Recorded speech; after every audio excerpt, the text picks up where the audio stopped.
प्रतिष्ठिता मनो मे वाचि प्रतिष्ठितम् आविरामे वेदस्य वाणिस्थः श्रुतं मे मा प्रहासी अनेन धीतेन अहोरात्रं संदधामि ऋतं वदिष्यामि सत्यं वदिष्यामि तन्मामवतु तद्वक्तारमवतु अवतु माम् अवतु वक्तारम् अवतु वक्तारम् ओम शांति शांति शांति। नारायणं नमस्कृत्य नरं चैव नरोत्तमं देवीं सरस्वतीं व्यासं ततो जयमुदीरयेत्। सदाशिवसमारम्भां शङ्कराचार्यमध्यमाम्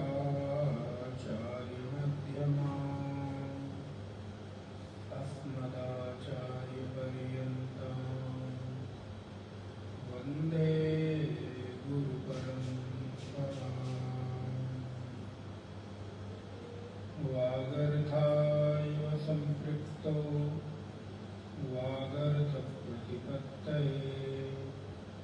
जगतः पितरौ वन्दे पार्वती परमेश्वरौ। नारायण।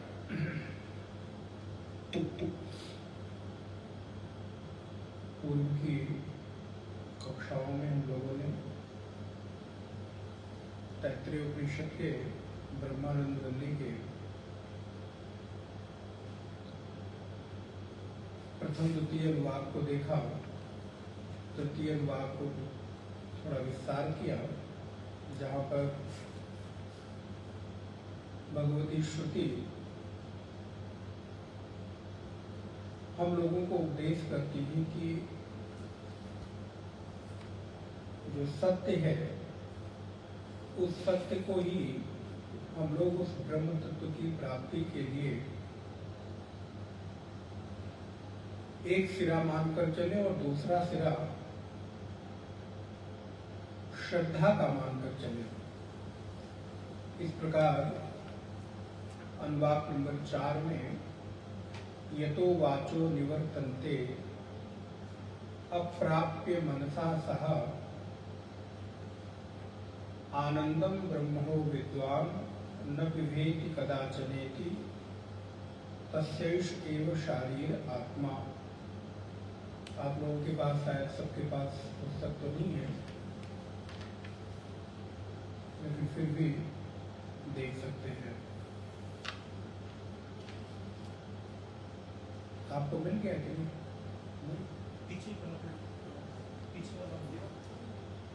अनुवाद नंबर 4। यतो वाचो निवर्तन्ते अप्राप्य मनसा सह आनंदम ब्रह्मणो विद्वान न विभेति कदाचनेति तस्यैष एव शारीर आत्मा। अर्थात उस ब्रह्म तत्व को, उस आत्म तत्व को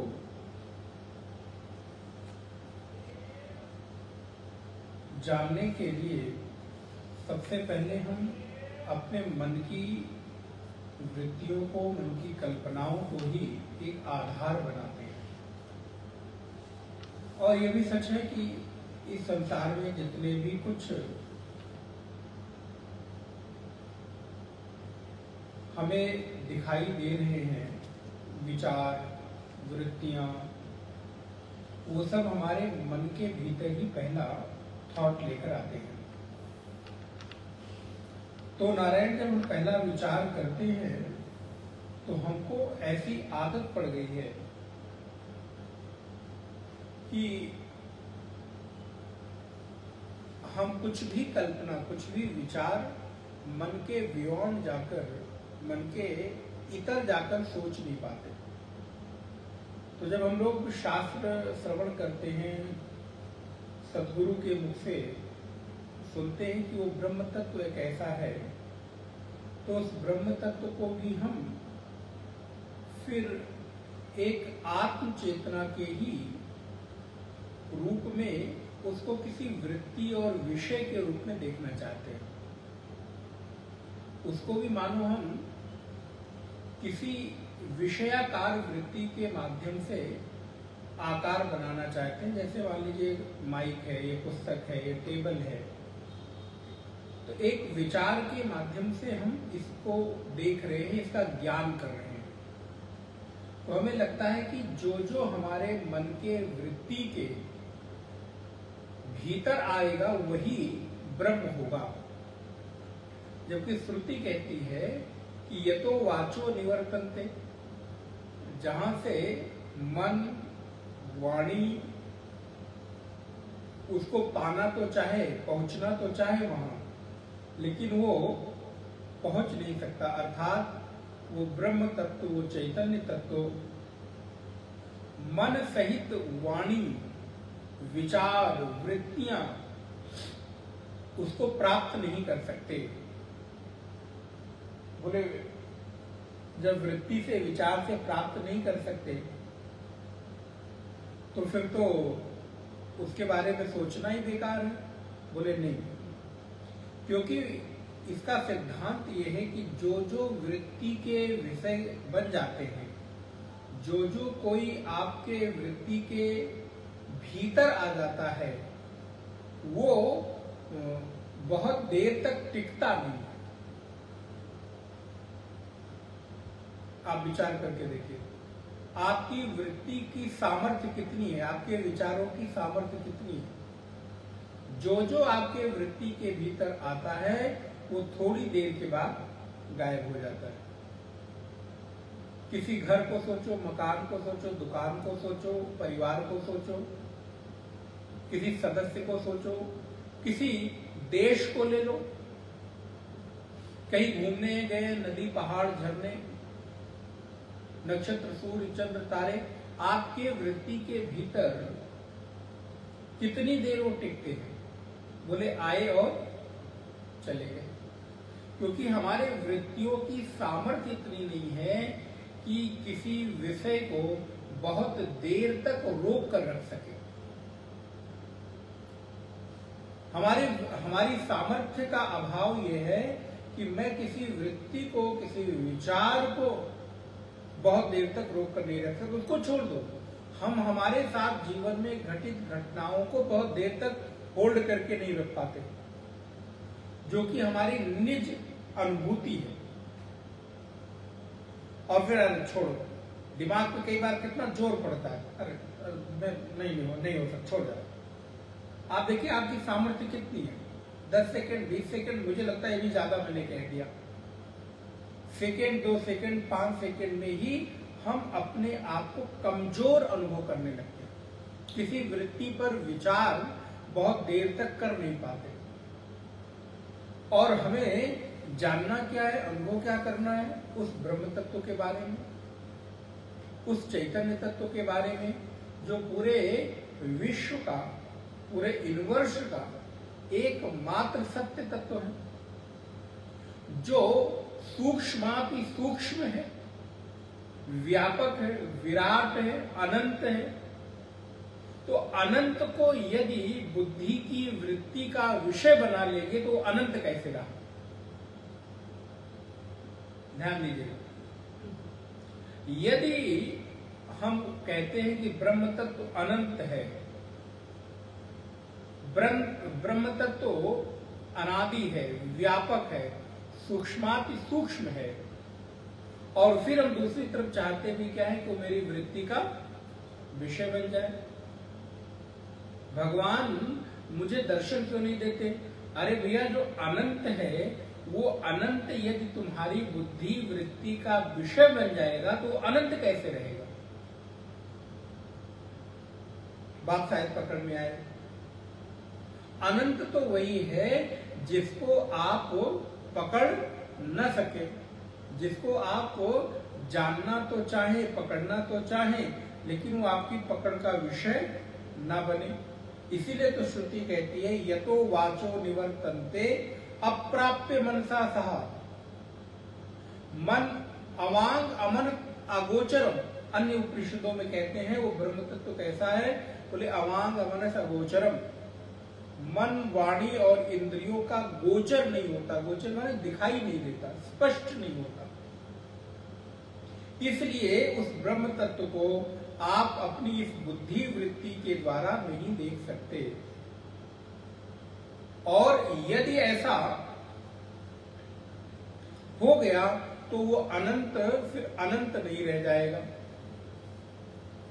उस अनंतता में खंडन हो जाएगा, उस अनंतता में बाधा आ जाएगी। इसीलिए तो जब अर्जुन को भगवान ने विराट रूप का दर्शन कराने के लिए बात कही तो अर्जुन की जो चर्म चक्षु है, अर्थात ये जो आंख है जैसे हमारी और आपकी, तो अर्जुन इस चर्म चक्षु से उस विराट रूप को नहीं देख सका। फिर भगवान ने क्या किया? भगवान ने उसको वो सामर्थ्य दी। और फिर कृष्ण कहते हैं अर्जुन दिव्यम ददामि ते चक्षु।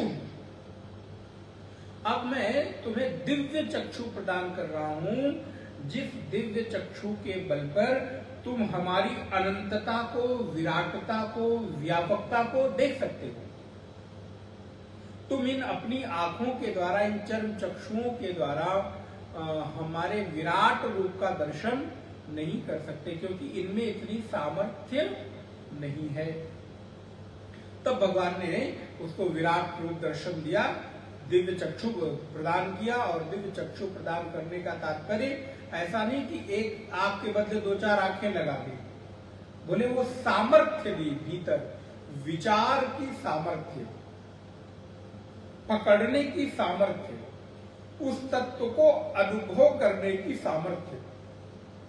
और अगर आपको थोड़ा सा भी ध्यान आए तो आप अपने भीतर भी विचार करके देखेंगे तो पाएंगे कि जब आप पहले दिन मेडिटेशन करने बैठते हैं, ध्यान करने बैठते हैं, तब आप अपनी कैपेसिटी को देखिए, आप अपने सामर्थ्य को देखिए। और जब धीरे धीरे अभ्यास करके महीने, 2 महीने, 5 महीने, 6 महीने, साल भर बीत जाता है, तब आप अपने को देखिए। जब पहले दिन आप बैठे थे तो मन 2 सेकंड के लिए भी स्थिर नहीं हो रहा था, लेकिन अब बोले अब मैं 2 मिनट बिल्कुल ध्यान लगा लेता हूं, उस समय मुझे कुछ भी याद नहीं आता। ये सामर्थ्य कैसे आ गई और कहां से आ गई? इस सामर्थ्य के लिए कहीं किसी के कृपा का तो आपने अनुग्रह तो नहीं प्राप्त की। ये जैसे जैसे आपने अभ्यास किया, धीरे धीरे आपके भीतर वो सामर्थ्य डेवलप होती चली गई। और अब आप ही अपने आप को पहले दिन और आज के दिन में अंतर अनुभव करेंगे कि अब तो मैं उस सूक्ष्म तत्व को, पहले जब मैं देखता था तो भगवान का रूप देखा और कब चित्त वृत्ति से उनका रूप चला गया याद ही नहीं, लेकिन अब मैं जब देखता हूं तो उनके रूप को, सौंदर्य को, माधुर्य को अपने चित्त में उतार सकता हूं। तो धीरे धीरे आपके भीतर वो एक दिव्यता की सामर्थ्य बढ़ती चली जाती है, लेकिन उस अनंत व्यापक विराट चैतन्य को कभी भी आप अपने वृत्ति का विषय नहीं बना सकते। जैसे आप घट पट मट को बनाते हैं, घर द्वार मकान दुकान को बनाते हैं, स्त्री पुरुष पति पत्नी भाई बंधु को बनाते हैं, कि हमने अपने भाई को देखा, अपने बेटे को देखा, अपनी पत्नी को देखा, अपने पति को देखा और एक वृत्ति बन गई, विचार बन गया, तदाकार रूप आपके चित्त में आ गया। वैसे ही मैं भगवान को देखूं और रूप बन जाए, बोले वो सामर्थ्य नहीं है, क्योंकि वो अनंत को आप सीमा में नहीं बांध सकते। तो अब एक सिद्धांत और निकला, जो असीम है उसको आप सीमा में बांधने का प्रयास कर रहे हो। तो ये बताओ, ये अच्छी बात है क्या? असीम को ससीम नहीं किया जा सकता, सीमित नहीं किया जा सकता। इसलिए बार बार श्रुति कहती अवांग मनस अगोचरम यतो वाचो निवर्तन्ते, मन और वाणी के द्वारा उस तत्व को प्राप्त नहीं किया जा सकता। बोले फिर महाराज प्राप्त कैसे किया जाएगा? बोले हृदय के भीतर, इस हृदय रूपी गुहा में उसके होने की, उसके उपस्थित होने की आपके भीतर एक अनुभूति बस होगी। आप उसको डिस्क्राइब नहीं कर सकते, कुछ कह के बता नहीं सकते। इसीलिए गीता में भगवान कहते हैं, अर्जुन इस तत्व को जो जानता है वो आश्चर्यवत पश्यति कश्चिदेनम, आश्चर्यवत वदति तथैव चान्यः। आश्चर्यवत वदति बोले जो उसको जानता है उसको आश्चर्य होता है, जो सुनता है उसको आश्चर्य होता है, क्योंकि उसके बारे में कहा सुना जा नहीं सकता, लेकिन फिर भी कहना सुनना पड़ता है। बोले वो क्यों? बोले क्योंकि उस कहने सुनने के अलावा और कोई विकल्प है नहीं। यदि किंचित भी उसके बारे में जो परिचय प्राप्त होता है वो परिचय इसी शास्त्रों और सदगुरु के वचनों के द्वारा ही हम जान सकते हैं। आज हम जो भी कुछ जान रहे हैं, इतनी चर्चा कर रहे हैं, कुछ किसके बल पे? लेकिन संपूर्णता में आप इसको नहीं जान सकते। संपूर्णता में तो मन वाणी इंद्रियां उस तत्व को अपना वृत्ति का विषय नहीं बना सकती। इसलिए अप्राप्य मनसा सहा, अब एक चीज यहां जान लेना चाहिए, मन के द्वारा उसको जाना नहीं जा सकता। क्यों?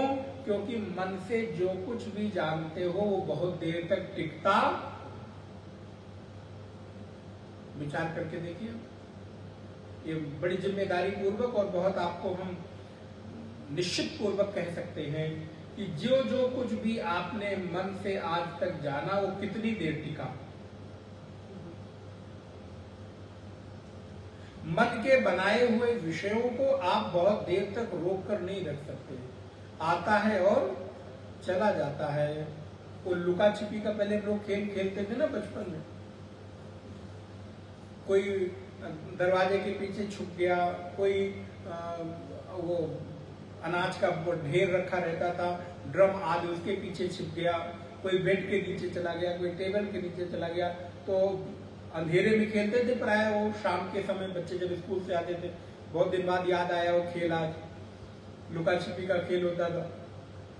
प्राय ठंडियों में हम लोग उसको ज्यादा खेलते थे, क्योंकि उस समय गाँव में वो अनाज के वो रहते थे, बड़े बड़े ढेर लगे रहते थे, पुआल पड़ा रहता था चावल वाला जो, तो उसके ढेर लगे हुए हैं, उसके पीछे कहीं छिप गए, कहीं छिप गए, कई वो जानवरों को खाने वाले वो हरे चारे के लट्ठे खड़े रहते थे, उसके बोझ के पीछे छिप गए।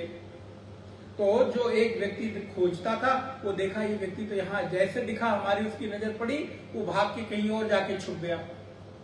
तो अभी यही तो था, कहाँ गया? बोले दिखा तो, लेकिन फिर गायब हो गया। फिर जाके किसी घर के पीछे चला गया, कमरे में चला गया, अन्य कहीं जगह चला गया। तो लुका छिपी का खेल, तो मन के द्वारा जो जो आप विषय जानते हो वो सारे विषय लुका छिपी का खेल होता, आता है और चला जाता है। जैसे कृष्ण के बारे में कहते हैं, ये तो गोपियों के साथ जब खेल खेलते हैं तो आज यहाँ दिखाई दिए, कल उस गोपी के घर, परसों उस गोपी के घर, और महाराज गोपियां जब खोजने जाती हैं तो दिखता तो है कृष्ण यहाँ है, लेकिन अगले ही पल दूसरे घर में पहुंच गया, मिलता नहीं, और कृष्ण वही अंतर्ध्यान हो गए। तभी तो गोपियां विरह के रूप में गाती हैं कि भाई अभी अभी तो तुम यही थे और यहां से अंतर्ध्यान हो गए, कहां चले गए? तब कथामृतम तप्त जीवनम, आपको स्मरण करना ही तो हमारे जीवन में एकमात्र जीवन जीने का सहारा है, और आप उससे भी अगर चले जाओगे तो हम जिएंगे कैसे? इसलिए मन के द्वारा उस तत्व को जाना जाना ये संभव नहीं है। तो ये निश्चित करने यतो वाचो निवर्तन्ते, जो वाणी का, मन का, बुद्धि वृत्तियों का विषय नहीं हो सकता, वो कौन है? बोले वो अनंत है, व्यापक है, चिन्मय है, विराट है,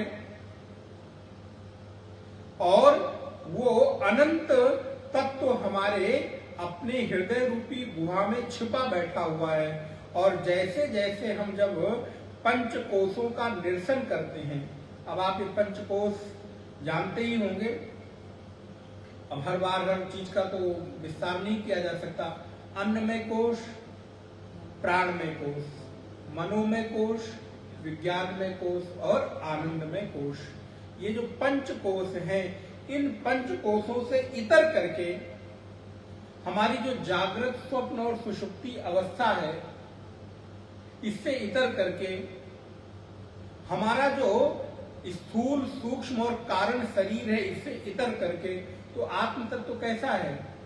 या पंच कोशातीता सन, जो पंच कोशों से अलग है, अवस्था त्रय साक्षी सन, बोले जो अवस्था तीनों अवस्थाओं से इतर है, जागृत, स्वप्न और सुसुप्ति, और जो तीनों शरीरों से इतर है, स्थूल, सूक्ष्म और कारण शरीर। ये जो हमारा शरीर दिख रहा है, ये स्थूल शरीर है, इसके भीतर हमारे 24 अवयवों के द्वारा जो हमारे अंतःकरण है, सूक्ष्म शरीर है, और हमारी अज्ञानता ही हमारा कारण शरीर है।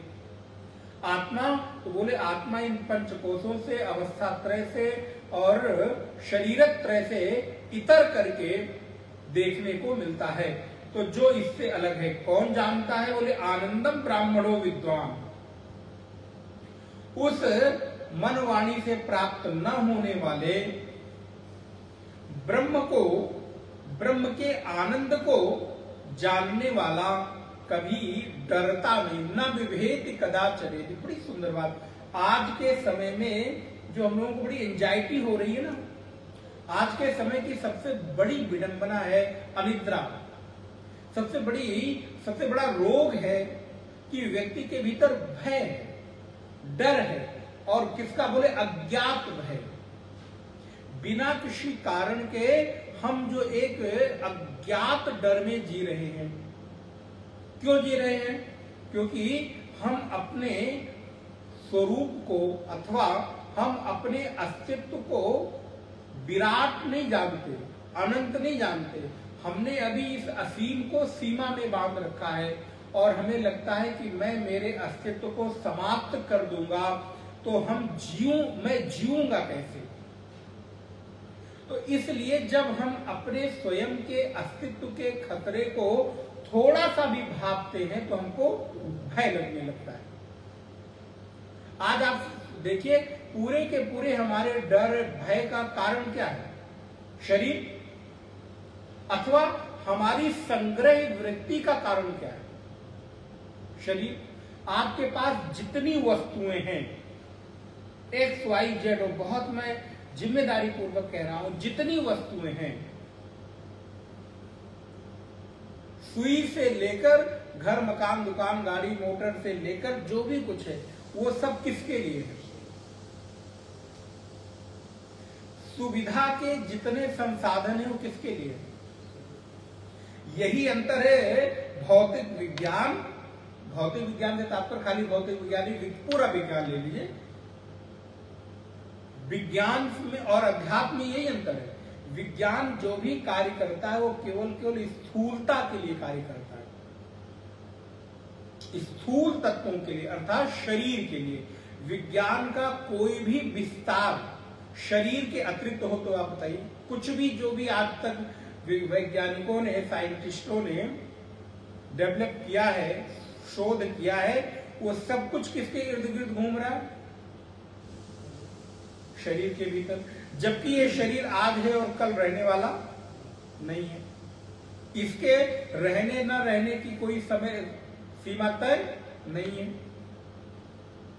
लेकिन हमारे पूरे पश्चिम क्षेत्र का और पूरे विज्ञान का शोध और पूरी ऊर्जा, पूरा बुद्धि कहां लग रही है?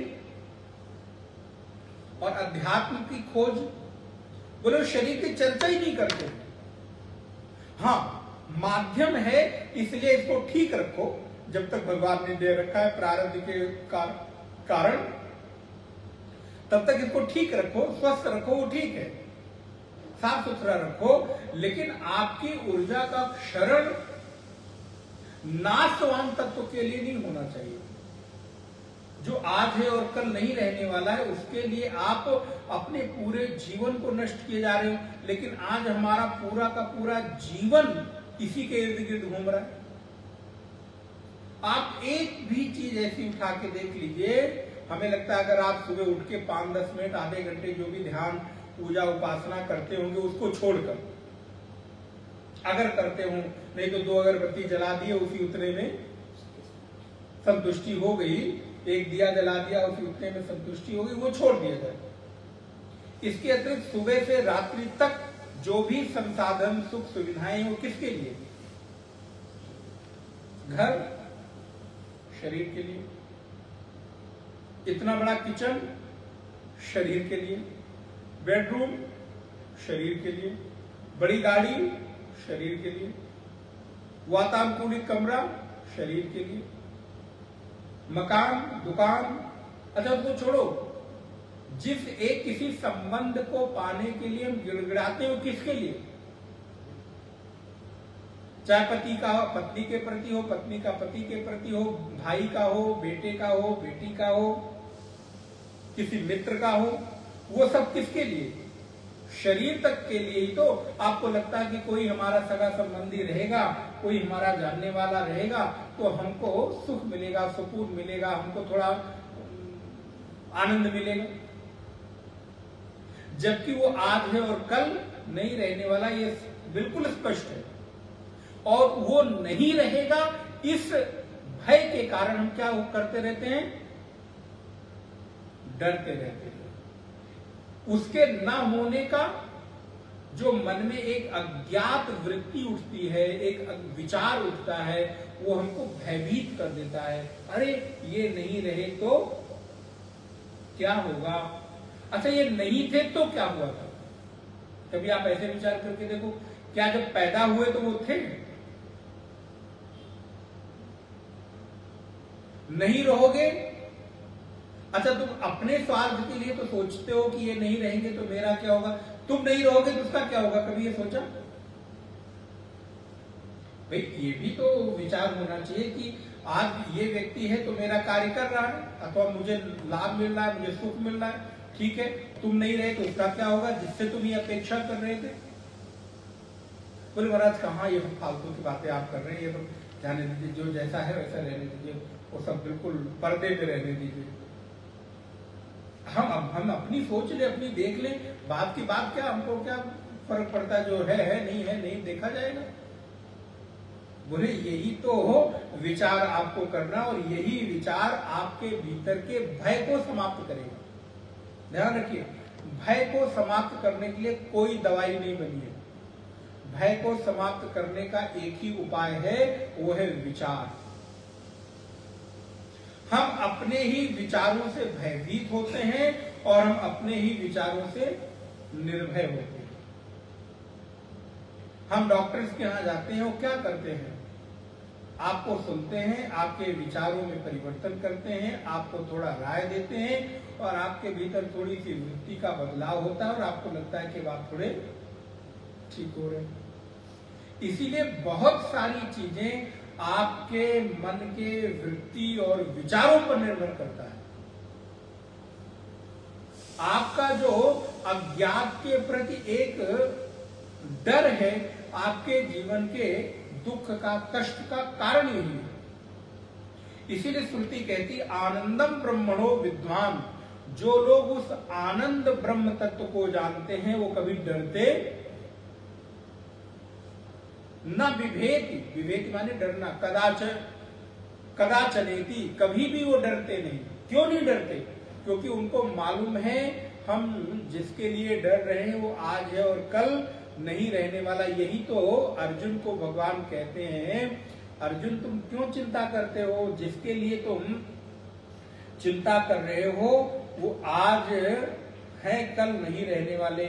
जो कल थे वो आगे नहीं रहने वाले। नासतो विद्यते भावः ना भावो विद्यते सतः उभयोरपि दृष्टवन्तः त्वनयोस्तत्त्व दर्शिभिः। इसलिए इस विचार के लिए जरूरी नहीं आप किसी आसन पर ही बैठे। आप बैठे हैं तो, लेटे हैं तो, सोए हैं तो, आपके मन के भीतर यदि विचार की वृत्ति चल रही है, चिंतन चल रहा है, तो आपका जीवन आप समझ लीजिए उपासना चल रही है। इसके लिए आसन पर बैठकर करें तो अच्छी बात है, नहीं तो वेदांत ये कहता है कि आसन पर बैठने की एक स्थिति थोड़े समय तक रहती है, उसके बाद आसन आपके लिए अनिवार्य हिस्सा नहीं रहता। फिर तो उठते बैठते चलते फिरते आपके लिए यत्र यत्र मनो याति तत्र तत्र समाधया।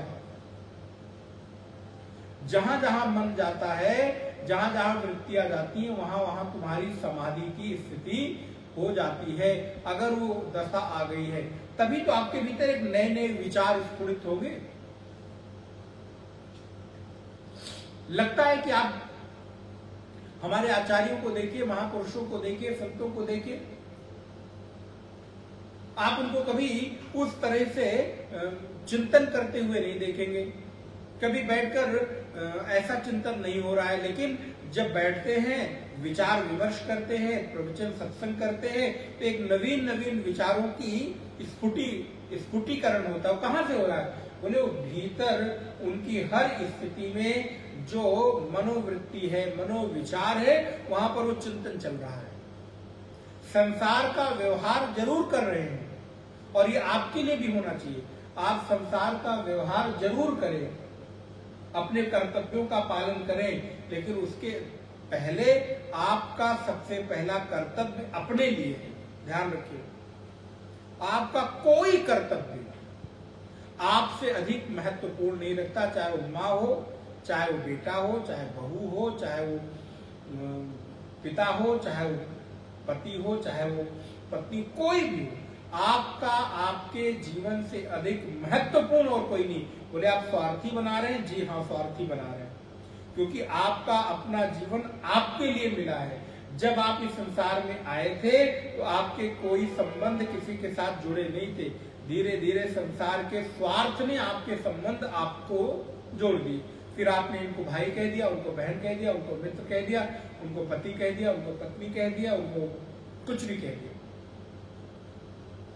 इसलिए आपका पहला कर्तव्य आपके अपने स्वयं के लिए है। उसके बाद आप किसी दूसरे के प्रति निर्वहन कर सकते हैं तो करें। लेकिन हम गलती क्या करते हैं? हम सबसे पहला अपना कर्तव्य भूलकर दुनिया के लिए दुनिया के लिए करते रहेंगे। पूरा जीवन किसके लिए व्यतीत कर दिया?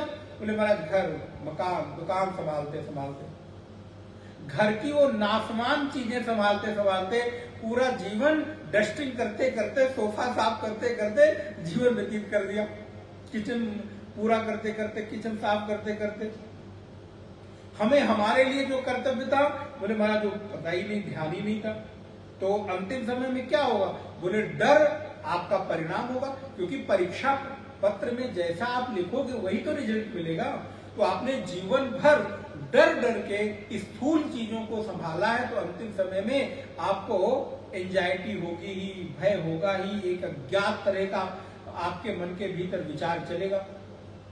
लेकिन यदि आपने आपके प्रति अपने कर्तव्य का निर्वहन किया है तो कभी भी आप उससे भयभीत नहीं होंगे, क्योंकि आप कह सकते हैं, कभी कभी आप कहते हैं ना, मैं सीना ठोक के कहता हूं, ये कहावत कहते ना, जाओ मैंने कभी आज तक किसी का कुछ लिया नहीं, दुनिया को दिया ही है, परिवार को दिया ही है, घरों में ये होता ही है। छाती ठोक के कहता हूं कि मुझे कभी किसी की आवश्यकता नहीं है, मैंने लिया नहीं, मैंने दिया ही दिया। ठीक है, लेकिन आप कभी छाती ठोक के ये भी तो कहो, सीना ठोक के ये भी कहो कि मैंने मेरे लिए भी तो कुछ किया है। जब वो उपासक सूर्य भगवान के सामने खड़ा होता है तो कहता है हिरण्मयेन पात्रेण सत्यस्यापिहितं मुखम तत्त्वं पूषण अपहृणु सत्य धर्माय दृष्टे। ध्यान रखिए, हम कोई बात अपने मन से नहीं कह रहे, शास्त्रों के प्रकाश में ही आपको कह रहे। वो उपासक सूर्य भगवान के सामने खड़ा होकर, और आपकी भाषा में कहूं तो छाती ठोक के कह रहा है, सीना ठोक के कहता है, हे सूर्य नारायण, मैंने पूरे जीवन भर आपकी उपासना की, सत्य का पालन किया है, और अब अंतिम समय आ गया है इस शरीर के विदा होने का। इसलिए इस शरीर के विदा होने के पहले मैं आपकी जो रश्मियां हैं, आपकी जो निकलती हुई किरणें हैं, उन किरणों के साथ एकाकार होकर अपने जीवन को पूरा कर देना चाहता हूं। अब आप सोचिए कितना बड़ा सामर्थ्य चाहिए अपने आप को सत्य धर्मा कहने के लिए।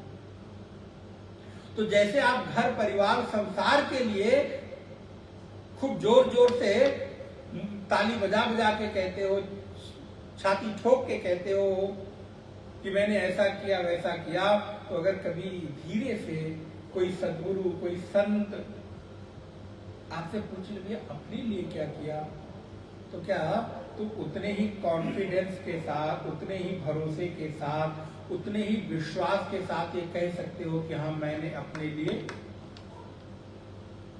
नहीं किया? तो डरो, भयभीत हो। इसमें किसी की, अब आप दुनिया भर के लोगों के साथ दवा खोजने जाओगे, खोजते रहो, पैसा भी बर्बाद करो, समय भी बर्बाद करो और परेशान भी हो। इलाज कुछ और था और इलाज हम कुछ और ही करते रहे, तो साइड इफेक्ट तो होगा ही होगा ना। कुछ का कुछ खाओगे तो दवा तो फिर नुकसान करेगी करेगी। इसलिए जीवन को निर्भय बनाने का, जीवन को अभय बनाने का तरीका कुछ और था और हमने कुछ और तरीके खोज लिए। जीवन को अभय बनाने का तरीका कभी भी सांसारिक वस्तुओं का संग्रह नहीं हो सकता, ये आज भी निश्चित पूर्वक मान लीजिए।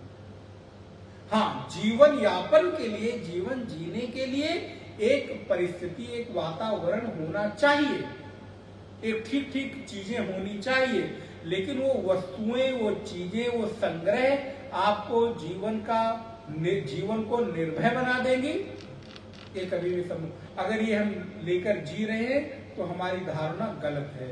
इसलिए भगवती श्रुति कहती आनंदम ब्रह्मणो विद्वान न विभेति कदाचनेति तस्यैष एव शारीर आत्मा। उस ब्रह्म के आनंद को जो जान लेता है वह कभी भी डरता नहीं है। और ये जो मनोमय कोश है, उस मनोमय कोश के और प्राणमय कोश के व्यतिरिक्त जो है वही आत्मा है। न विभेति कदाचनेति तस्यैष एव शारीर आत्मा या पूर्वस्य। वही ये आत्म चैतन्य तत्व है, अर्थात आत्मा है, जो इस पंच कोशों के अतिरिक्त अन्नमय, प्राणमय और मनोमय कोश के अतिरिक्त है, जिसके होने से ये शरीर रूपी कोश हमको अनुभव में आते हैं, वो आत्म चैतन्य है। तस्यैष एव शारीर आत्मा। वो कहाँ है? शरीर का जो के भीतर है वो शारीर है, ध्यान रखिएगा। वहां पर शा के ऊपर बाकी बड़े आ की मात्रा है, इसलिए शरीर नहीं है, शारीर है। तो शारीर आत्मा, इसके भीतर जो कोश है, कोश के भीतर वो आत्म चैतन्य विराजमान है, वो कहीं और नहीं है। वो कहीं आपको सातवें आसमान में नहीं मिलेगा, कहीं जन्नत में उसका दर्शन नहीं होगा। जिस जन्नत को पाने के लिए नारायण हम हिंसा कर रहे हैं और जन्नत में जाएंगे, यहां तो नसीब नहीं हुई। अब आप सोचो, जो यहां नसीब नहीं हुआ वो जन्नत में मिल जाएगा हमको। अब वर्तमान की परिस्थितियां चल रही हैं, आप संकेत समझ सकते हैं। क्या क्या बोले? वहां महाराज दुनिया भर के सुख हैं, दुनिया भर के संसाधन हैं, दुनिया भर की खाद्य और पेय पदार्थ हैं। आप लोगों ने पढ़ा हो, जो तुमको यहां नहीं मिला उस अज्ञात को पाने के लिए तुम ये किए चले जा रहे हो।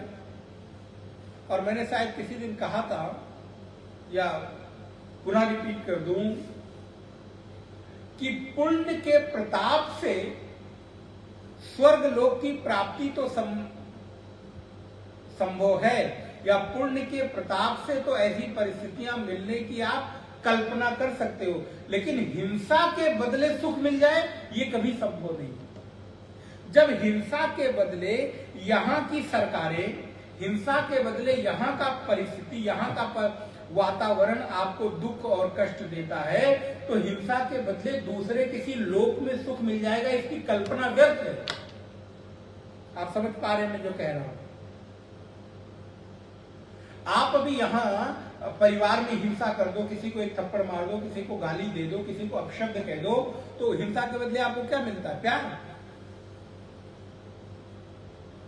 आपने किसी को पीट दिया, किसी को गाली दे दी, उस हिंसा हुई। हिंसा के बदले आपको क्या मिलता है? सजा। हिंसा के बदले आपको क्या मिलता है? दंड। तो जब इस लौकिक संसार में हिंसा के बदले दंड है, तो अलौकिक उस स्वर्ग और जन्नत के नियम में क्या हिंसा के बदले सुख मिलेगा? आप जस्ट इतनी कल्पना करके देखो ना। हमारे यहां भी स्वर्ग की कल्पना की गई, लेकिन हमारे यहां स्वर्ग की कल्पना किसके बदले की गई? पुण्य के बदले, धर्म के बदले, सेवा के बदले, दान के बदले, यज्ञ के बदले। जो 100 अश्वमेध यज्ञ करता है वो इंद्र बन जाता है, अर्थात वो सुप्रीम पावर हो जाता है। हिंसा के बदले वो सुप्रीम पावर होता नहीं। किसके? यज्ञ, दान, तप, सेवा। इसलिए जब हम ये विचार करें तो जरा इन चीजों को पाएं कि मेरे भय का कारण क्या है। मेरे भय का कारण केवल और केवल शरीर और शरीर के साथ जुड़ी हुई वस्तुएं हैं, और जिनको हम चाहते हैं कि वो हमेशा हमारा साथ देती रहे, वही मेरे भय अथवा डर का कारण होता है। लेकिन न विभेति कदाचनेति तस्यैष एव शारीर आत्मा यह पूर्वस्य। और जो इस मनोमय और प्राणमय कोशों को अलग अलग करके देखता है, वही विज्ञान में कोश तक पहुंचता है। ध्यान दीजिएगा, अन्नमय कोश को विचार करेंगे तो कहां पहुंचेंगे? मनोमय कोश। मनोमय को विचार करेंगे तो प्राणमय कोश। अन्नमय कोश स्थूल है, अर्थात शरीर अन्नमय कोश है। फिर इस अन्नमय कोश से आप मन के भीतर जाते हो। मन के बाद फिर उससे सूक्ष्म क्या हो जाता है? प्राण। अच्छा, तो इस शरीर से क्या निकल जाता है? जो शरीर निर्जीव हो जाता है, निष्प्राण हो जाता है। शरीर तो सामने पड़ा हुआ है ना भाई। आपका कोई अपना अगर इस शरीर में नहीं रहा था, उसकी मृत्यु हो गई, तो शरीर तो सामने पड़ा है। हाथ, पैर, आंख, नाक, कान, मुख, सिर सब तो सामने है, लेकिन फिर भी उसमें कोई कंपन, उसमें कोई चेष्टा नहीं हो रही। क्या ऐसा था जो निकल गया? उन्हें सूक्ष्माति सूक्ष्म प्राण थे जो निकल गए। तो इसलिए अन्नमय कोश से सूक्ष्म मनोमय कोश, मनोमय से सूक्ष्म प्राणमय कोश, और प्राणमय कोश से भी सूक्ष्म विज्ञानमय कोश, अर्थात वृत्ति, विचार, थॉट्स जो आपके हैं। आप वो नहीं है जो आप दिख रहे हैं। ध्यान रखिएगा, कभी कभी आप क्या कहते हैं? दिखता तो आदमी है, लेकिन ये बोलिए, ये राक्षस से भी गया गुजरा है। हम क्या कहते हैं? अच्छा, किस आधार पे कह रहे हो? शरीर के आधार पे? क्या उसने 4 आंखें लगा ली, सींग है, उसके बड़े बड़े हाथ पैर है, नाखून है, जटाएं हैं? व्यक्ति अपने विचारों के माध्यम से ही देवता और विचारों के माध्यम से असुर हो जाता है। हम किस आधार पर कहते हैं कि भैया ये देखने वाला आदमी दिख तो रहा है? घर में कहते हैं, आसपास देखते होंगे लड़ाई झगड़े होते, ये आदमी थोड़े राक्षस दिख रहा है, ये राक्षस है, इसका विचार, इसका व्यवहार, इसका खान पान, इसका रहना, इसका चरित्र राक्षसों से भी गया गुजरा है, इसके पास कोई चरित्र नहीं है, जहां देखो वही अपने जीवन को नष्ट भ्रष्ट किए हुए। तो क्या हुआ? उससे भी ज्यादा सूक्ष्म क्या हुआ? आपको व्यक्ति बनाने वाली चीज क्या है? विचार। नहीं तो विचारों के ही बल से आप मनुष्य हो सकते हैं, और नहीं तो विचारों के ही बल पे आप राक्षस, असुर, मलेच्छ जो भी कहना चाहे, ये कोई बाहर से नहीं आता।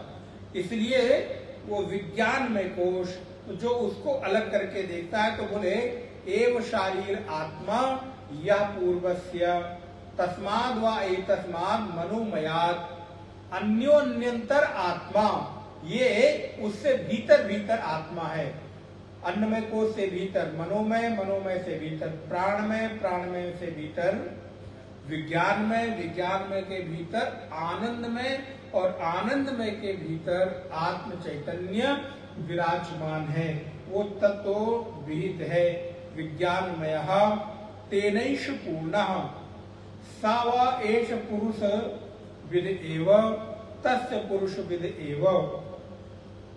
बोले उस विज्ञानमय से परिपूर्ण जो मनोमय है, और निश्चय ही विज्ञान में भी पुरुष के आकार का वो चेतना भीतर विद्यमान है, लेकिन विज्ञान में भी आत्मा नहीं है। अन्वयम पुरुष विधा तस्य श्रद्धैव शिरः, उसका जो शिर है वो श्रद्धा है। अर्थात अन्नमय कोश से लेकर आनंदमय कोश की यात्रा कैसे संभव है? श्रद्धा के बिना संभव नहीं। श्रद्धा अर्थात भरोसा, श्रद्धा अर्थात आपका जो बिलीव है, आपका जो एक भीतर ऐसा विचार जो आपके भावों को पुष्ट करता है। और श्रद्धा के साथ ऋतम दक्षिण पक्षा, ऋत माने होता है सत्य, सत्यम उत्तर पक्षा, और सत्य उसका उत्तर पक्ष है। योग आत्मा, योग अर्थात समाधान, कि आपके भीतर अब कोई संदेह नहीं रह गया, आपके भीतर कोई शंका नहीं रह गई है। इसलिए उस आनंदमय कोश के अतिरिक्त आप उस आत्म तत्व को देख सकते हैं। हमको आनंदमय कोश में भी रुकना नहीं है। कभी कभी साधक ही फंस जाता है।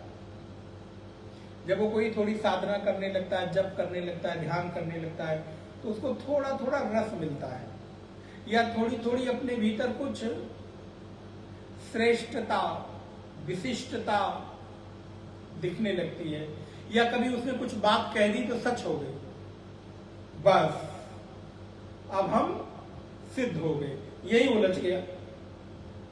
ये जो आपको दो चार दिखाई दे रहे हैं ना सिद्धि सिद्धि लिए, इन लोगों की सिद्धियां बस इतनी ही हैं। जब आप शास्त्र पढ़ेंगे तो कहते हैं उस ब्रह्मनिष्ठ महापुरुष के चरणों को धोने के लिए इंद्र आदि देवता भी तरसते हैं। आप सोचो कितना बड़ा, कितना महनीय होगा। इंद्र जैसे पद पर बैठा हुआ व्यक्ति भी किसी ब्रह्मनिष्ठ महात्मा के चरणों में बैठकर समाधान खोजता है। इसलिए हमारे यहाँ गुरु की और सन्यासी की इतनी महत्ता बताई गई, जो देवता भी वहां आकर अपने जीवन के प्रश्न का उत्तर पाते हैं। तो कहते तस्य श्रद्धैव शिरः ऋतम दक्षिणा पक्षः सत्यम उत्तरः पक्षः योग आत्मा, अर्थात बिना योग के, बिना समाधान के उसके साथ आपका एकाकार नहीं हो सकता। मह पुच्छम प्रतिष्ठा, महत्त्व में वो प्रतिष्ठित है। तदप्येष श्लोको भवति, उसके बारे में यहाँ पर ये मंत्र कहा गया है। तो भगवत्पाद आदि गुरु शंकराचार्य भी कहते हैं योगो युक्ति समाधानम, मैं थोड़ा भाष्य पढ़ दूं। योगो युक्ति समाधानम आत्मा एव आत्मा, आत्मवतो ही युक्तस्य समाधानवतो अंगानीव श्रद्धादीनि यथार्थ प्रतिपत्ति ही क्षमाणि भवन्ति। तस्मात् समाधानम योग आत्मा विज्ञानमयस्य महपुच्छम प्रतिष्ठा।